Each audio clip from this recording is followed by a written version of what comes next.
Jadi bagi yang baru hadir, betul sekali bahwa sholat itu untuk mengingat Allah. Innani anallah la ilaha illa ana fa'budni wa aqimis salata li dzikri. Sesungguhnya aku ini adalah Allah, tidak ada Tuhan yang berhak selain aku, maka sembahlah aku dan dirikanlah sholat untuk mengingat aku. Jadi sholat itu untuk apa? Untuk mengingat Mengingat Allah, gitu Allah ya. Subhanahu wa Ta'ala. Tapi yang terjadi malah mengingat yang lain kan gitu ya. Mengingat yang lain. Kenapa? Ya itu tadi kita belum tahu keutamaan sholat, kita belum menghadirkan rasa, belum menghadirkan hati dalam sholat kita. Yang ketiga, kita nggak tahu Al-Fatihah ini apa maknanya, bacaan ruku apa maknanya, sujud apa maknanya gitu ya. Nah, akhirnya pikiran kita kemana-mana gitu ya.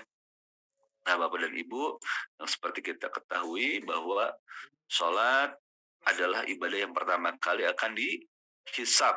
Jika sholatnya baik, maka baiklah amalan yang lain. Jika sholatnya buruk, maka buruklah amalan yang lain. Begitu ya, Bapak Ibu ya. Ini mereview sedikit saja. Nah, alladzina amanu wa tatma'innul qulubuhum bidzikrillah. Ala bidzikrillah tatma'innul qulub.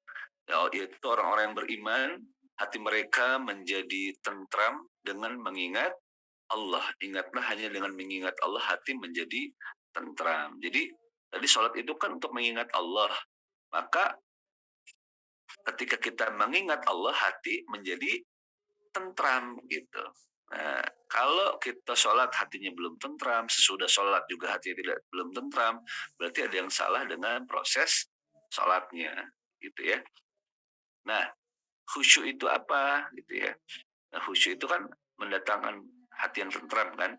Nah, khusyuk sendiri apa? Maka Allah Subhanahu wa taala dalam surat Al-Baqarah ayat 45 sampai 46 berfirman, Bismillahirrahmanirrahim, wasta'inu bis-sabri was-shalah wa innaha lakabiratun illa 'alal khashi'in. Jadi kalau saya berdan sholat sebagai penolongmu dan sesungguhnya yang demikian itu sungguh berat kecuali bagi orang-orang yang khusyuk. Nah, khusyuk itu kata Allah yang pertama orang-orang yang meyakini bahwa mereka akan menemui Tuhannya, bahwa mereka akan menghadap Tuhannya. Dia yakin nih sebelum sholat tuh, wah saya akan menghadap Allah. Jadi nggak asal takbir aja gitu, tapi menyiapkan diri, mengondisikan hati dan pikiran, wah sebentar lagi saya akan menghadap Allah. Nah, dengan seperti itu saja kita akan mengondisikan segalanya gitu ya. Nah, dengan menghadirkan perasaan yang seperti itu, maka kita akan mengondisikan segalanya. Yang kedua, khusyuk itu yakin bahwa kita pun akan kembali kepadanya. Kita akan kembali kepada Allah mempertanggungjawabkan sholat kita. Itu. Jadi menurut Quran ya Allah sampaikan khusyuk itu yakin bahwa dia akan menghadap Tuhannya dan yakin bahwa dia akan kembali kepadanya. Gitu ya Bapak dan Ibu semuanya. Ini nih Pak Suharjono. Oke, ini terima kasih nih. Bersiap-siap dengan baik sebelum sholat, persiapkan baik diri dengan baik sebelum sholat seperti membersihkan diri, mengenakan pakaian bersih dan sopan, dapat membantu seorang untuk lebih fokus dan khusyuk dalam sholat. Iya betul. Menghafal bacaan dalam sholat. Oke, menghafal bacaan-bacaan dalam sholat. Oke, memahami bacaan-bacaan dalam sholat. Oke, terima kasih. Memperbanyak doa dan zikir selama sholat dapat membantu seseorang. Oke, terima kasih ya Pak. Pak Suhardono Pujo ya. Oke, nah sekarang Bapak dan Ibu semuanya, mari kita lihat bahwa menurut Imam Ibnu Rajab, asal sifat khusyuk adalah kelembutan, ketenangan, ketundukan, dan kerendahan diri dalam hati manusia kepada Allah Subhanahu wa taala ya. Jadi khusyuk itu al-khudu. Al-khudu itu pasrah tadi ya. Kita pasrah bahwa kita menyadari bahwa kita ini dihidupkan oleh Allah.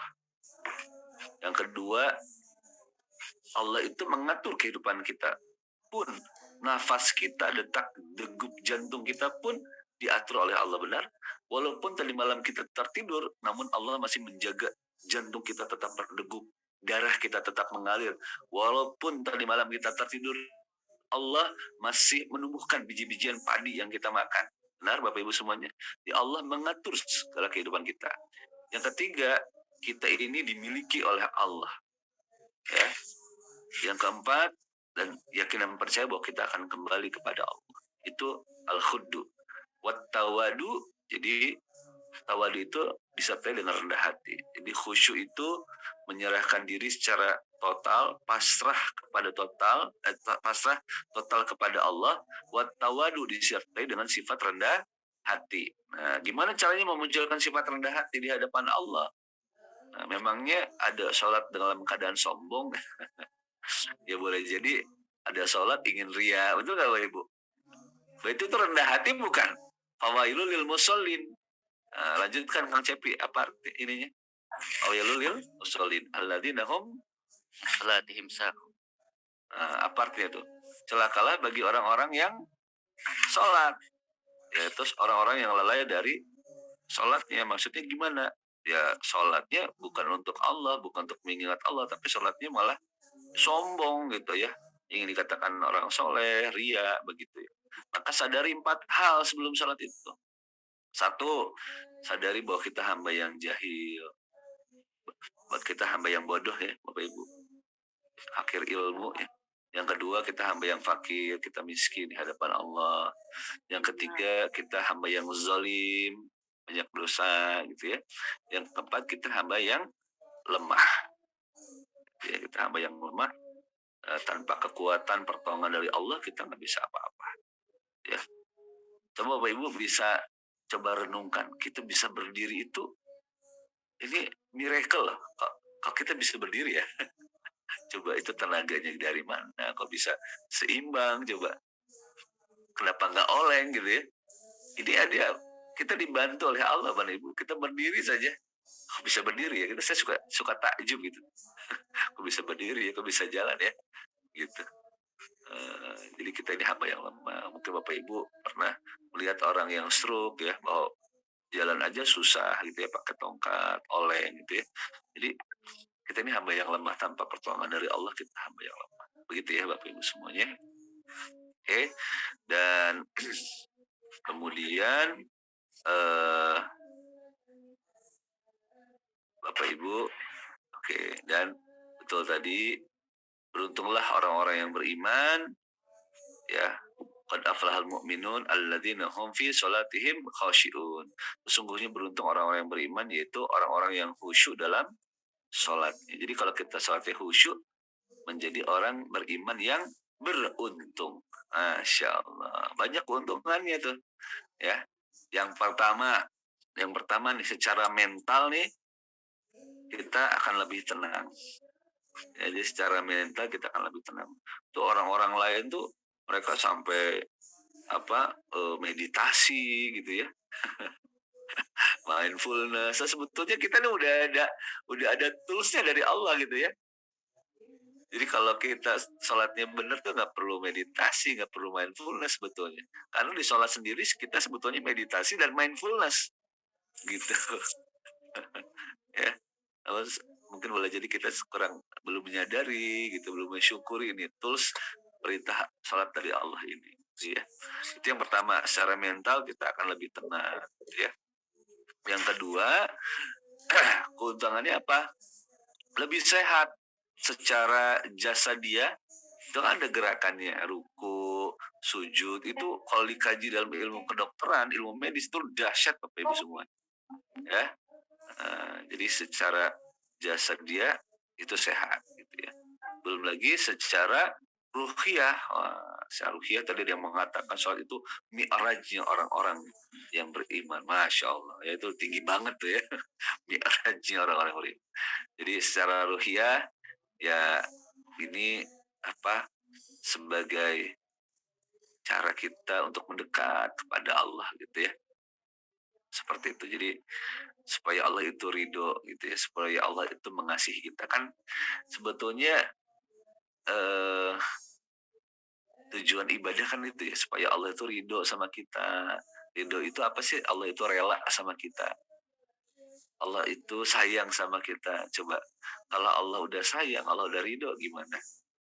Jangankan Allah deh, kita aja.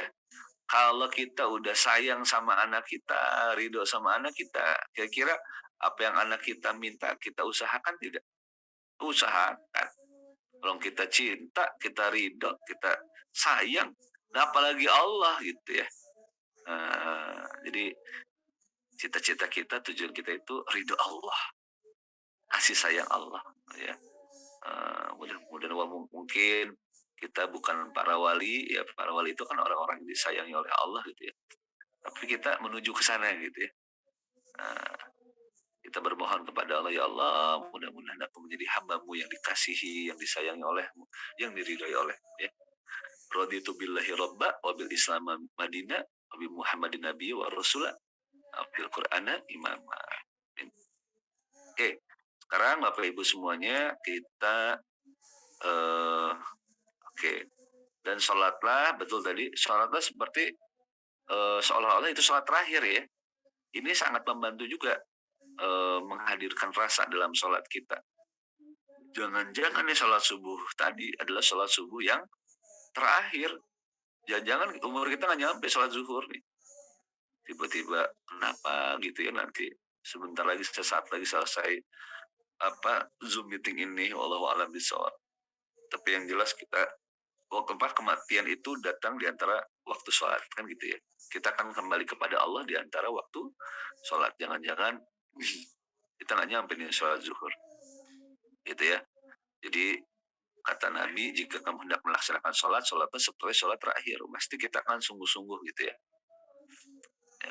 Banyak orang yang divonis cancer hidupnya 4 bulan lagi. Wah, ya banyak yang depresi, tapi banyak yang kemudian sedekahnya jor-joran, ibadahnya luar biasa. Kenapa? Karena divonis hidupnya tinggal beberapa bulan lagi. Nah, begitupun juga harusnya ketika kita sholat, hadirkan perasaan itu. Jangan sholat ini sholat terakhir gitu. Itu ya Bapak Ibu. Oke. Tadi yang menyinggung juga pakaian, betul ya, pakaian juga. Nah, pakaian juga harus menggunakan pakaian yang bagus ya. Pada setiap memasuki masjid, kata Allah Subhanahu wa taala dalam surah Al-A'raf ayat 31, wahai anak cucu Adam, pakailah pakaianmu yang bagus pada setiap memasuki masjid, makan dan minumlah, tapi jangan berlebihan. Allah tidak menyukai orang-orang yang berlebihan. Jadi pakai pakaiannya yang bersih, tidak usah Pak. Yang pakaiannya yang berlebihan kayak gimana Kang Jepi? Kalau pakaian berlebihan ngejreng gitu ya, warnanya kuning misalnya bukan hanya kuning gitu ya. Kemudian berkilap gitu ya, ada namanya batu Swarovski-nya gitu ya. Mengkilap, kalau kalian cahayanya jangan berlebihan juga seperti itu ya Bapak Ibu ya. Malah membuat orang tidak khusyuk jadinya ngelihat kita gitu ya. Nah, ya, Poteger ya, bentar. Yang penting bersih, yang penting wangi gitu ya. Oke. Kemudian jangan makan berlebihan. Jadi kalau berlebihan juga membuat kemudian kita ngantuk ya. Gitu. Kata Nabi, Bapak dan Ibu, tidak ada sholat ketika makanan telah dihidangkan. Gitu pula tidak ada sholat bagi yang menahan kencing atau buang air besar. Jadi nggak ada kehusyuan. Nggak ada kehusyuan kalau perut keroncongan, kemudian udah tercium aroma masakan istri, Pak. Iya, Pak Eko ya. Itu pasti nggak akan khusyuk sholatnya. Apalagi baunya bau ikan asin gitu ya. Atau goreng jenggol gitu ya. Itu pasti nggak akan khusyuk tuh ya. Udah perut keroncongan, udah gitu istrinya goreng ikan asin sama jengkol sama sambal. Waduh, itu pasti nggak akan khusyuk ya. Jadi makan dulu aja, atau jangan sama istri, Bu jangan masak dulu gitu ya. Jadi baunya tercium gitu ya.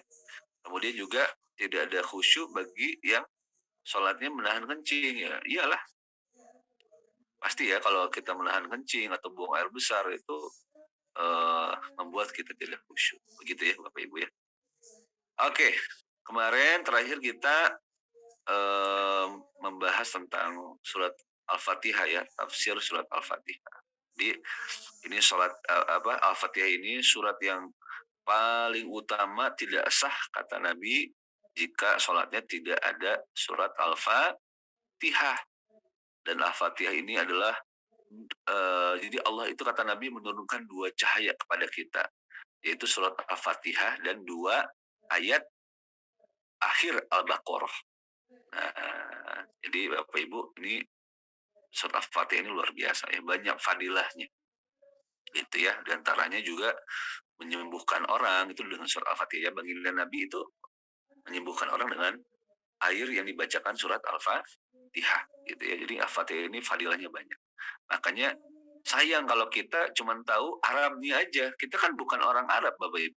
Kita orang Indonesia, maka kita harus tahu artinya gitu ya. Nah, kemarin sudah saya kirim juga tuh ya. Tafsir Al-Fatihah ini mengulang sedikit Bapak Ibu semuanya. Ya, bahwa ketika baca surat Al-Fatihah, ketika kita membaca basmalah bismillahirrahmanirrahim, kita dengan menyebut namamu ya Allah gitu. Jadi ketika Allahu Akbar gitu ya, ketika kita menyebut ketika kita membaca surat Al-Fatihah bismillahirrahmanirrahim, maka dalam hati kita, dalam pikiran kita, ya Allah, aku sebut namamu ya Allah, yang maha agung, yang maha luas, yang kasih sayangnya untuk seluruh makhluknya, yang kekal kasih sayangnya untuk orang-orang beriman. Alhamdulillahi Rabbil Alamin. Segala pujian hanya bagimu ya Allah. Segala pujian yang sempurna, segala keagungan disertai dengan penuh rasa cinta hanya untukmu ya Allah, Tuhan pencipta dan pengatur seluruh makhluk. Ar-Rahmanir Rahim. Duhai Engkau yang Maha Pengasih, duhai Engkau yang Maha Penyayang, yang kasih sayangnya khusus untuk orang-orang yang beriman. Maliki yaumiddin. Duhai Engkau ya Allah yang menguasai hari pembalasan, hari di mana aku akan mempertanggungjawabkan salatku di hadapanmu ya Allah, segala urusanku di hadapanmu ya Allah. Iyyaka na'budu wa iyyaka nasta'in. Maka ya Allah, hanya kepadamu kami menghamba, hanya kepadamu kami mengabdi, taat, tunduk patuh, karena dorongan rasa taat dan takut hanya kepadamu ya Allah, dan kami hanya meminta pertolongan hanya kepadamu ya Allah. Kami hanya menaatimu dan meraih ridhomu ya Allah. Ihdinas syiratal mustaqim. Ya Allah, tunjukilah kami jalan yang lurus. Bimbing kami, teguhkan kami ya Allah di jalan yang lurus, jalan Islam. Syiratal ladzina an'amta 'alaihim ghairil maghdubi 'alaihim waladdallin. Yaitu orang-orang yang telah Engkau beri nikmat ya Allah, yang telah Engkau berikan surga, yang telah Engkau ridhoi. Ya ini para nabi, para siddiqin, para syuhada, para solihin. Jadikanlah ya Allah kami golongan orang-orang mereka, bukan orang-orang yang Engkau murkai, Yahudi, dan bukan orang-orang yang sesat, ini Nasrani. Ya Allah, jangan jadikan kami termasuk golongan mereka. Amin. Perkenankanlah doa kami ya Allah. Gitu ya Bapak Ibu, ini sudah.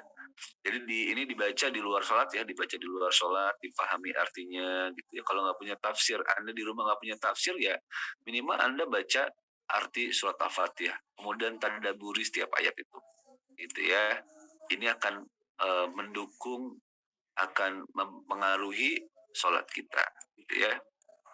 Oke, setelah itu kita ruku ya Bapak Ibu ya. Nah, ruku itu menandakan 2 hal. Jadi, yang pertama, ketundukan, kepatuhan, kepasrahan, kehinaan, dan kefakiran diri di hadapan Allah. Yang kedua, pengakuan akan keagungan Allah. Gitu ya. Hadis riwayat Rasulullah SAW bersabda, apabila kalian ruku, maka bacalah dalam ruku kalian Subhana Rabbiyal Azim 3 kali. Hadis riwayat Tirmizi ya. Ada juga bacaan yang lain, Subhanaka Allahumma Rabbana wa bihamdika Allahumma gfirli. Silakan Bapak Ibu ya, ini juga dicontohkan oleh baginda Nabi, hadis riwayat Bukhari Muslim.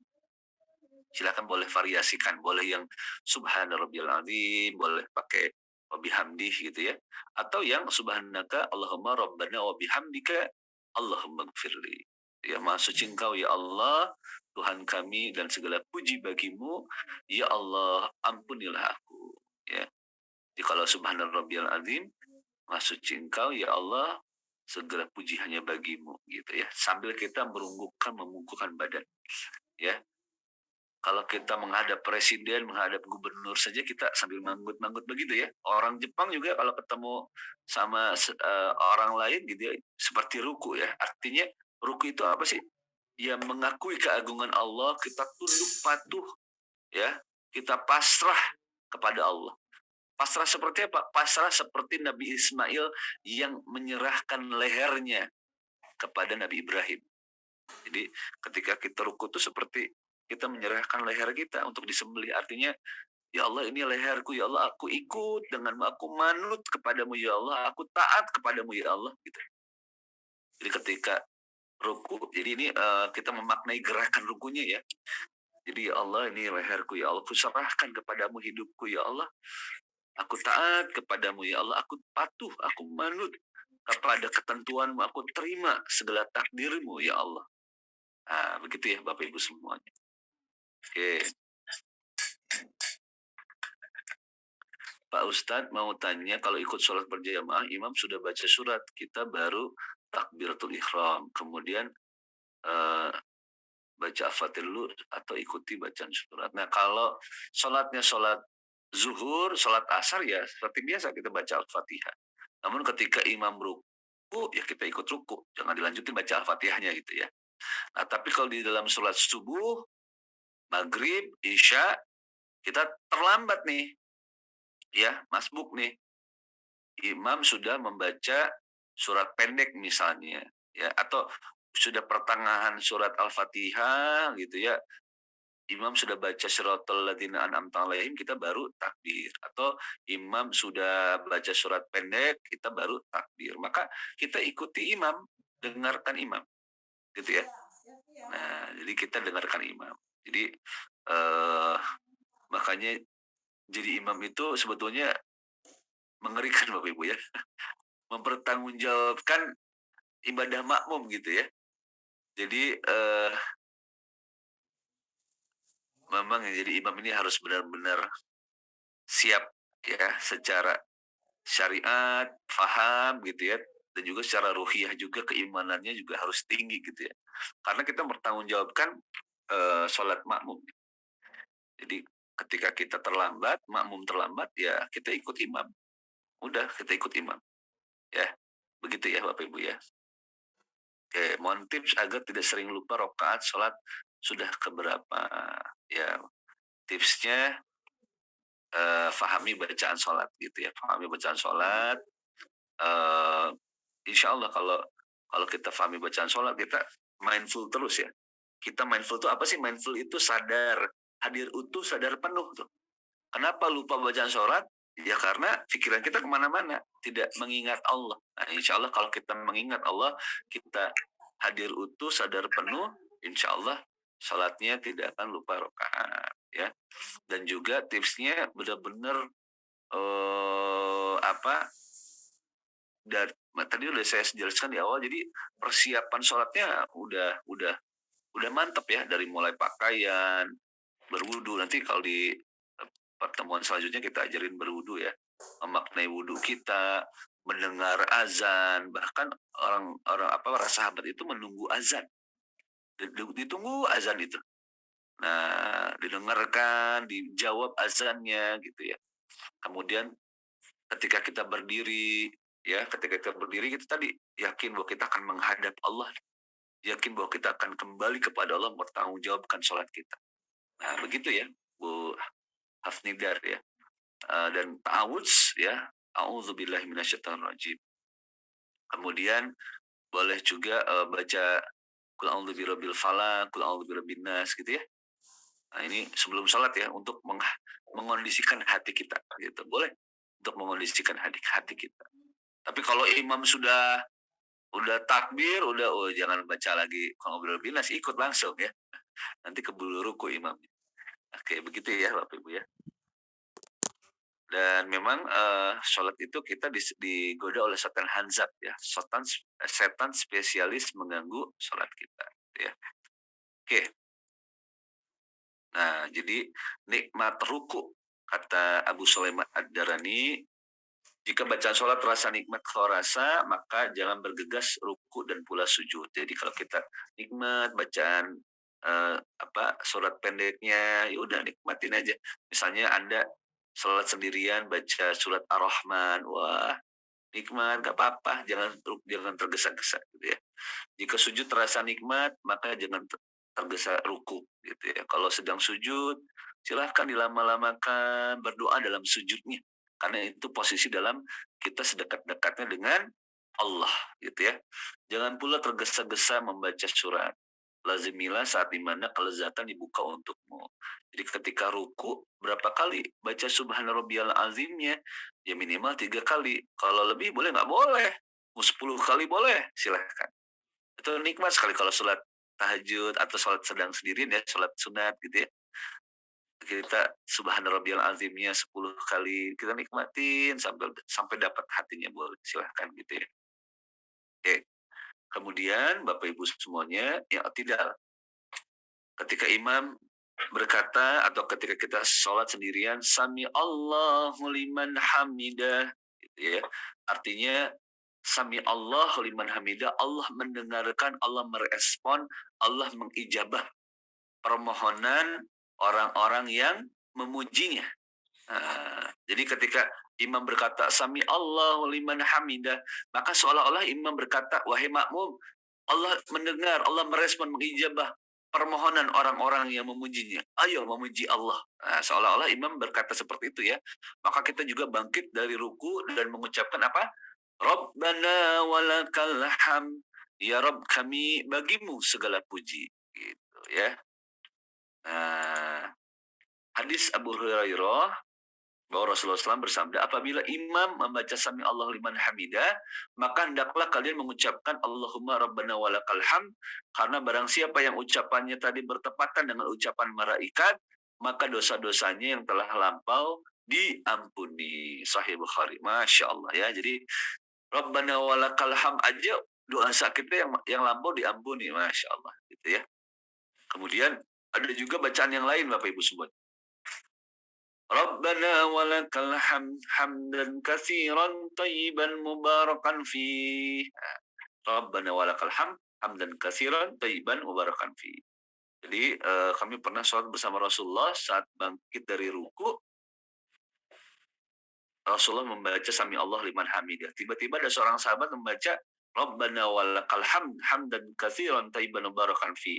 Wahai Rabb, kami bagimu segala puji, aku memujimu dengan pujian yang banyak, yang baik dan penuh dengan berkah. Setelah itu selesai sholat, Rasulullah SAW bertanya, siapakah yang mengucapkan kalimat tadi? Sahabat itu berkata, saya ya Rasulullah. Kemudian Rasulullah berkata, sesungguhnya saya melihat 30 malaikat berlomba-lomba untuk siapa pertama kali mencatat pahalanya. Masya Allah. Ya, jadi Bapak Ibu boleh variasi menggunakan bacaan kalimat yang ini ya. Rabbana walakal hamd hamdan katsiran thayyiban mubarakan fih. Nah, maka 30 malaikat berlomba-lomba mencatat pahalanya. Masya Allah. Ya. Oke, jadi itu i'tidal, kemudian kita sujud. Kita sujud ya. Dalam surat Al-Hajj ayat 18, tidakkah engkau tahu bahwa siapa yang di langit di bumi sujud kepada Allah, matahari, bulan, bintang, gunung-gunung, pohon, hewan melata juga sujud kepada Allah. Jadi bukan hanya kita yang sujud Bapak Ibu, tapi gunung, pohon-pohonan, matahari, bulan, bintang sujud kepada Allah. Bagaimana cara mereka bersujud? Berputar, bertawaf. Bulan berputar mengelilingi bumi, bumi bertawaf, tunduk patuh kepada Allah, sujud mengelilingi matahari, matahari pun bersujud kepada Allah, berputar bertawaf mengelilingi galaksi, galaksi pun berputar bertawaf bersujud kepada mengelilingi inti alam semesta raya. Gitu ya. Jadi sujud adalah pengakuan penyembahan yang sempurna. Jadi tidak ada penyembahan yang sempurna, ketaatan yang paling dalam, penghambaan yang paling luar biasa ketika seorang hamba sedang sujud kepada Allah Subhanahu wa taala, merendahkan kepalanya lebih rendah daripada tempat keluarnya kotoran. Betul ya Bapak Ibu. Ketika kita sujud, kepala kita nih yang kita bangga-banggakan, mahkota kita nih, ya, yang kita bangga-banggakan, wajah kita yang kita bangga-banggakan, kepintaran kita, pangkat jabatan kita, ya, kedudukan kita itu ketika sujud lebih rendah daripada tempat keluarnya kotoran. Lantas apa yang bisa kita banggakan? Ya. Kemudian Allah Subhanahu wa taala berfirman, "Datanglah kepadaku, sujud kepadaku. Ketika engkau sujud, aku akan berikan apa yang kamu perlukan dalam kehidupan." Gitu ya. Jadi sujud itu posisi sedang dekat-dekatnya dengan Allah. Jadi ketika Anda merendahkan diri Anda di hadapan Allah, maka disitulah Allah berikan apa yang kita butuhkan. Kadang-kadang solusi permasalahan hidup tidak jauh antara kening dan tempat sujud, Bapak Ibu semuanya.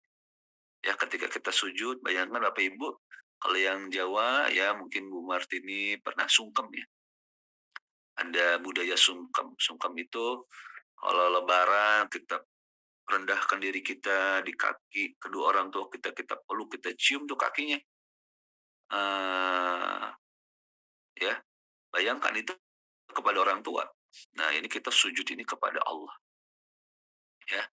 Maka bayangkan ketika kita sungkem itu kan orang tua memeluk kita gitu ya, membelai rambut kita, mengusap pundak kita, "Sudah Nak, sudah Ibu maafkan.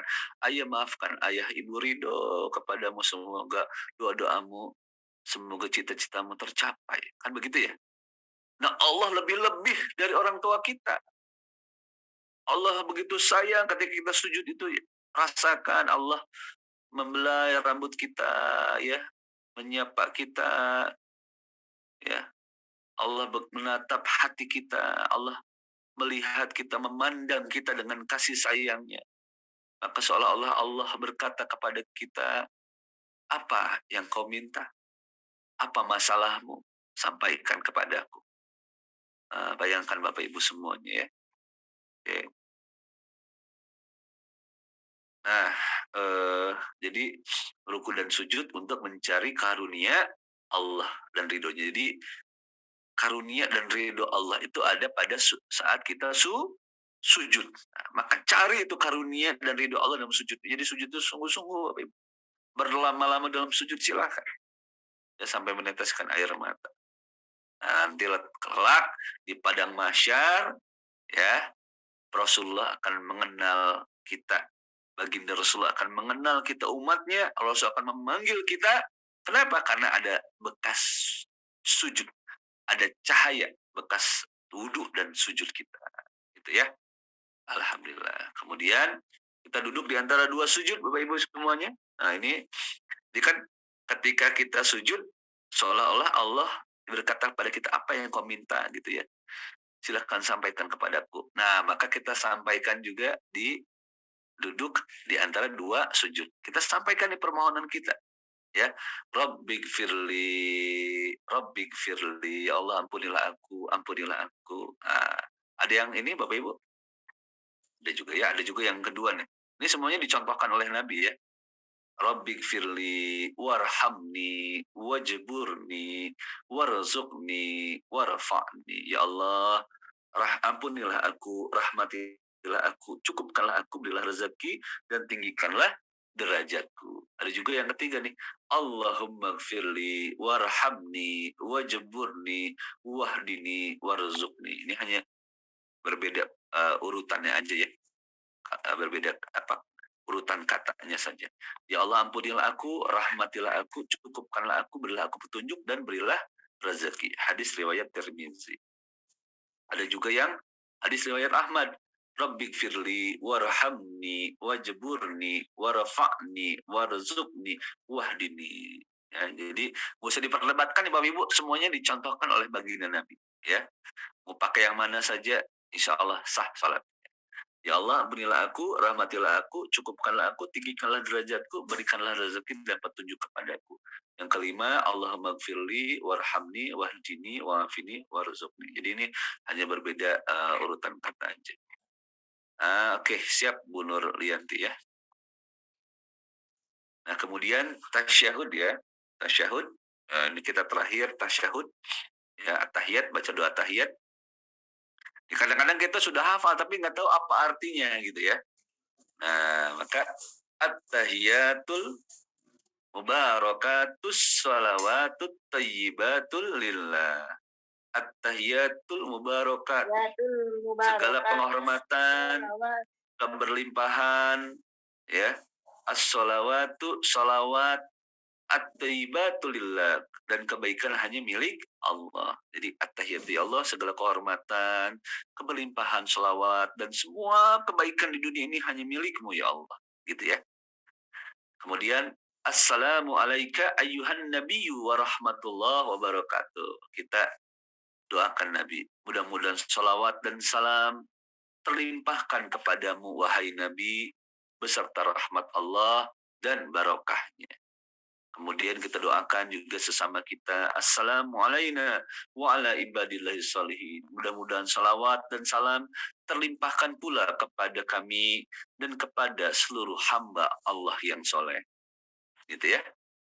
Kemudian kita syahadat, kita mantapkan lagi, ikrarkan lagi syahadat kita. Kita afirmasikan kembali syahadat kita. Kita ulangi syahadat kita. Persaksian kita di hadapan Allah. Komitmen kita di hadapan Allah. Komitmen, janji kita menjadi seorang hamba yang taat dan patuh kepada Allah. Asyhadu an la ilaha illallah wa asyhadu anna Muhammadar Rasulullah. Asyhadu an la ilaha illallah. Aku bersaksi bahwa tidak ada Tuhan selain Engkau ya Allah. Wa asyhadu anna Muhammadar Rasulullah. Dan aku bersaksi baginda Muhammad adalah utusanmu ya Allah. Kemudian kita bersolawat Bapak dan Ibu. Ya rata-rata semuanya sudah hafal ya solawat ya. Namun kita fahami maknai artinya. Allahumma sholli ala Muhammad wa ala ali Muhammad. Yang mau pakai Sayyidina silahkan ya. Ini tidak usah diperdebatkan. Mau pakai Sayyidina boleh, nggak pakai Sayyidina boleh. Gitu ya. Kalau di sini ada jamaahnya NU, ada jamaahnya Muhammadiyah. Kalau Muhammadiyah nggak pakai Sayyidina. Kalau NU pakai Sayyidina. Silahkan, nggak usah diperdebatkan. Dipakai aja. Ya. Ya Allah, berikanlah salawat kepada Muhammad dan kepada keluarga baginda Nabi Muhammad. Ya.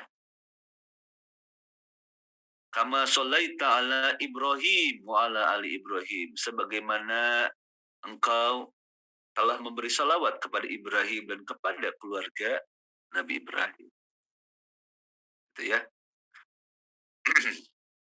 Kemudian kita lanjutkan lagi.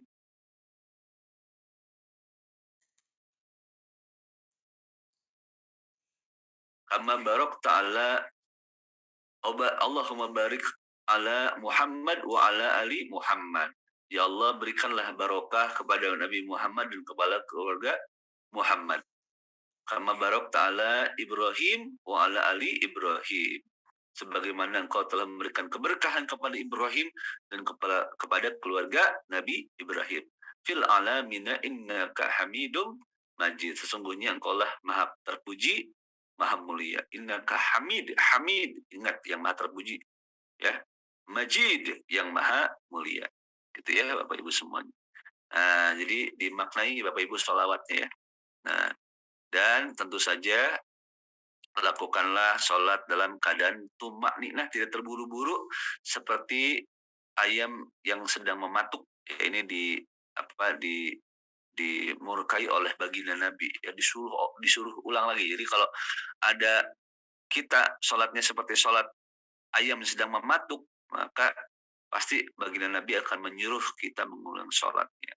Gitu ya. Nah, jadi tumaninah ini juga mempengaruhi sholat kita. Jadi ketika kita ruku itu harus sempurna rukunya ya, kecuali yang udah sepuh ya.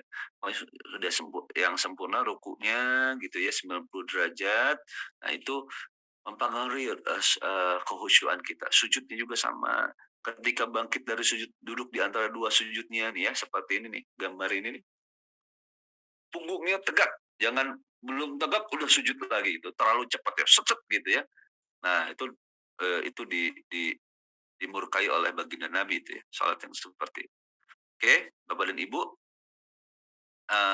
kita simpulkan. Nah, ini sholat khusyuk itu ya ada 8. Yang pertama, kita memahami keutamaan sholat. Yang belum hadir di bab pertama silakan hadir ya di minggu depan. Yang kedua, memaknai wudhu. Nah, ya ini juga diajarkan di bab yang kedua, memaknai wudhu ya. Bahwa kata Nabi, setiap air yang jatuh dari anggota badan kita ya, ketika kita wudhu kan kita mengusap wajah kita, kemudian air jatuh dari wajah kita, maka bersamaan itu pula berguguranlah dosa-dosa kita. Masya Allah gitu ya. Yang ketiga, menghindari hal yang membuat tidak khusyuk ya. Ada TV dimatiin ya, kemudian pakai pakaian yang baik, yang wangi ya, yang bersih gitu ya, menghindari bau tidak sedap ya, ikan asin yang sedang digoreng, sambal yang sedang digoreng ya, jengkol yang sedang digoreng ya. Kemudian tidak sholat dalam keadaan sangat lapar ya, ingat sangat lapar, bahaya ya, itu malah sholatnya tidak khusyuk. Dan tidak boleh sholat dalam keadaan menahan kencing dan menahan hadas besar ya. Yang kelima, hadirkan hati yang tawadu ya. 4, hati yang tawadu, sadar bahwa kita hamba yang jahil, hamba yang bodoh, sadar bahwa kita hamba yang fakir, kita hamba yang zalim, banyak dosa, kita hamba yang apa satu lagi? Yang lemah. Ya, hadirkan hati yang seperti itu sebelum sholat. Yang keenam, yakini itu adalah sholat yang terakhir. Ya, bayangkan itu adalah sholat yang terakhir. Yang ketujuh, maknai gerakan dan bacaan sholat dari mulai takbiratul ihram sampai salam. Ya. Yang kedelapan, tumma'nina, lakukanlah sholat dengan tumma'nina, dengan tenang ya, sholatnya tidak terburu-buru. Alhamdulillah Bapak dan Ibu semuanya, itu yang bisa saya sampaikan. Mudah-mudahan kita terus berlatih Bapak Ibu semuanya. Jadi berlatihnya berlatih di luar sholat. Jadi artinya Bapak Ibu, yang pertama, pengetahuan kita tentang Allah itu akan mempengaruhi sholat kita nggak? Semakin kita mengenal Allah, kita akan semakin khusyuk. Siapa yang setuju? Setuju ya? Semakin kita mengenal Allah, kita akan semakin khusyuk. Semakin banyak pengetahuan kita tentang Allah, kita akan semakin khusyuk. Yang kedua, ketika kita zikir ya, kita zikir dengan penuh dengan menghadirkan hati, itu juga mempengaruhi kehusyuan kita nanti ketika kita sholat ya. Maka tadi diawali dengan zikir asmaul husna. Zikir itu apa sih? Zikir itu memasukkan asma Allah ke dalam hati kita untuk memastikan tidak ada nama yang lain, tidak ada benda yang lain dalam hati kita, tidak ada kecintaan lain dalam hati kita. Memasukkan asma Allah ke dalam hati kita. Nah, ini melatih tauhid Bapak Ibu semua. Nah, sehingga ketika sholat tuh insya Allah nggak ada pikiran-pikiran yang lain, karena di hati kita hanya ada Allah, gitu ya. Jadi zikir, kemudian bacaan Quran, itu juga mempengaruhi sholat kita, bacaan Quran kita ya. Silakan Anda kalau nada baca Qurannya belum merdu ya, silakan ikut kajian bacaan Quran, perbaiki bacaan Qurannya, gitu ya. Jadi ketika Anda merdu bacaan Qurannya, itu menambah kekhusyuan Anda, ya. Kemudian juga baca tadaburi bacaan sholatnya. Jadi mentadaburi bacaan sholat itu ya di luar sholat. Jadi tadaburi, oh ternyata bacaan ruku ini artinya ini ya. Oh bacaan sujud ini artinya ini. Gitu. Difahami artinya. Buka tafsir Al-Fatihah gitu ya. Oh, Al-Fatihah itu ternyata tafsirnya ini gitu ya. Insya Allah itu mempengaruhi sholat. Jadi Bapak Ibu tahap demi tahap ya. Langkah demi langkah, tingkat demi tingkat. Nggak serta-merta kemudian tiba-tiba setelah ikut kajian ini 100% langsung khusyuk. Ya tentu tidak. Karena itu tadi tergantung tadi pengetahuan kita tentang Allah, tergantung sejauh mana kita mengenal Allah, sejauh mana zikir kita, sejauh mana bacaan Quran kita itu mempengaruhi kehusyuan salat kita juga ya. Insya Allah berproses ya Bapak Ibu semuanya tahap demi tahap, tingkat demi tingkat. Demikian Kang Cepi yang bisa saya sampaikan. Mohon maaf lahir batin. Wassalamualaikum warahmatullahi wabarakatuh. Waalaikumsalam warahmatullahi wabarakatuh. Masya Allah, Alhamdulillah. Barakallahu fikum, Coach Falas, ya atas ilmu yang telah disampaikan pada pagi hari ini. Luar biasa, Masya Allah ya. Bapak Ibu semuanya kita ucap hamdalah bersama-sama. Alhamdulillah, Rabbil Alamin. Ya, kita semua. Semoga ya Bapak Ibu semuanya yang senantiasa ikut terus dalam kajian salat khusyuk.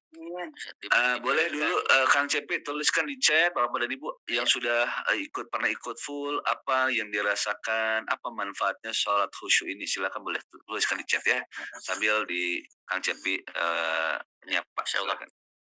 Ya, silahkan Bapak Ibu semuanya ya, semoga kita semua dapat bisa selalu ya mengupgrade diri kita agar senantiasa bisa khusyuk.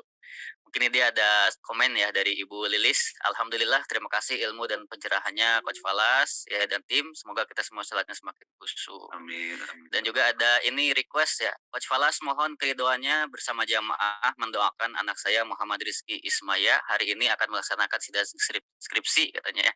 Ya insya Allah semoga dimudahkan dan diluluskan dengan nilai terbaik. Ya, Masya Allah. Amin amin ya rabbal alamin. Oh ini ada yang nanya nih ya, ada yang nanya ya. Ya. Ada yang bertanya kalau sholat boleh merem nggak? Kalau riwayatnya Siti Aisyah, baginda Nabi itu ketika sholat di dalam Ka'bah, pandangannya tidak terlepas dari tempat sujud. Jadi kalau bisa matanya dibuka gitu ya, matanya dibuka. Ya selain ini supaya tidak ini ya, supaya tidak, kadang-kadang ada yang majemin mata malah pusing, malah vertigo gitu ya. Nah, dibuka aja matanya, fokusnya ke tempat sujud. Namun Bapak dan Ibu para ulama membolehkan juga jika seandainya ya ternyata wah banyak gambar-gambar di tempat sholat, kemudian juga banyak yang lalu lalang, kemudian Anda memejamkan mata itu lebih memudahkan Anda khusyuk, Anda fokus, silahkan. Ketika sujud matanya dibuka atau nutup Bapak Ibu? Ketika sujud matanya dibuka atau menutup? Nah, silahkan boleh dibuka, boleh ditutup ya. Kalau dibuka ada fadilahnya secara riset kesehatan. Jadi ketika kita sujud matanya dibuka, maka darah itu mengalir ke otak, darah itu juga mengalir ke pembuluh darah yang ada di mata, maka mata akan semakin sehat. Nanti fadilahnya juga penglihatan akan semakin tajam, semakin jelas karena darah itu ngalir ke mata gitu ya. Silakan boleh dibuka matanya ketika sujud ya. Begitu Kang Cepi. Coach, ada yang bertanya juga untuk materi apakah bisa dikirim Coach hingga bisa. Boleh nanti saya kirim ke Kang Cepi ya. Nanti Kang Cepi boleh share. Oke, siap. Gitu ya pertanyaan dari Pak Salahuddin. Selanjutnya mungkin sambil menunggu ya ada beberapa informasi ya sebelum mungkin nanti kita ditutup dengan doa ya dari Coach Falas. Ada informasi mengenai infak pengajian ya Bapak Ibu semuanya. Oh, Masya Allah. Infak kajian IAS Future insya Allah ya dibuka ya, saya share di kolom chat. Untuk infak ini insya Allah ya kita akan gunakan untuk kajian operasional, untuk kebutuhan operasional kita, kajian rutin selama 1 minggu full ini. Silakan Bapak Ibu keluarkan infak terbaiknya untuk support. Ya, insya Allah. Iya, jazakumullah, syukran wa jazakallah khairan katsir bagi Bapak Ibu yang berinfak, yang bersedekah.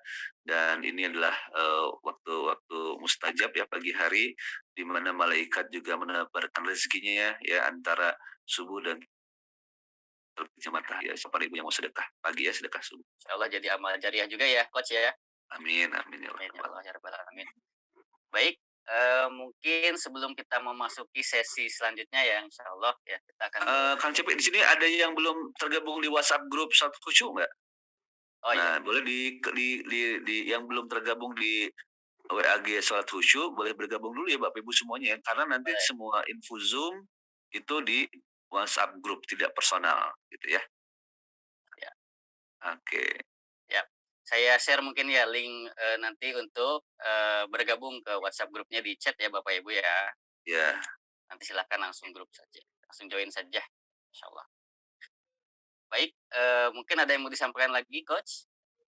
itu saja. Mungkin Iya Bapak itu Ibu saja. kita doakan dulu, kita berdoa dulu. Doakan tadi putrinya siapa yang mau ini ya, Oh iya, yang mau yang mau ujian yang skripsi ya, skripsi ya. mudah-mudahan dilancarkan, Amin. kemudian diberikan nilai yang bagus ya, dan lulus dan lulusan terbaik, diterima kerja di tempat kerja yang terbaik. Al-hadiniya fi barakatil umul Quran. Al-Fatihah. A'udzubillahi أعوذ بالله minasyaitonir من rajim. الشيطان الرجيم بسم الله Bismillahirrahmanirrahim. الرحمن الرحيم الحمد لله رب Alhamdulillahirabbil العالمين الرحمن الرحيم Ar-Rahmanir-Rahim, Maliki yaumiddin, Iyyaka na'budu wa iyyaka nasta'in. Ihdinas siratal mustaqim, siratal ladzina an'amta 'alaihim ghairil maghdubi 'alaihim waladdallin. Amin.